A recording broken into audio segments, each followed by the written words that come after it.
Hello বন্ধুরা, সবাই কেমন আছেন? আশা করি সবাই ভালোই আছেন। আমরাও খুব ভালো আছি। আর আমরা হঠাৎ করে ঠিক করলাম আমরা আজকে বালুরঘাটে ঘুরতে যাব। তার জন্য সকালে তাড়াতাড়ি কাজবাজ সেরে আমরা বেরিয়ে পড়লাম বালুরঘাটের উদ্দেশ্যে। তো বালুরঘাটে একটু কেনাকাটার ছিল, তো কেনাকাটা করে আমরা পার্কে ঘুরতে গেলাম। তারপর ঘোরাঘুরি করে আমরা এখন খেতে এসেছি বালুরঘাটের পঞ্চব্যঞ্জনে। আর আজকের খাওয়া দাওয়া দিচ্ছে আমাদের বোন জামাইয়ের তরফ থেকে। ওই যে এখানে দেখতে পাচ্ছেন, আমার ছেলে মেয়েও খুব খুশি। আর খুব খিদেও পেয়েছিল সারাদিন ঘোরাঘুরির পর।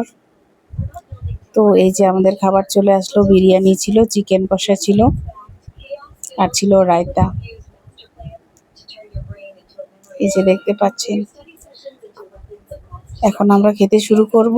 খেয়ে দিয়ে আবার বাড়ি ফিরতে হবে। আজ তবে এইটুকুই, সবাইকে টাটা, শুভরাত্রি।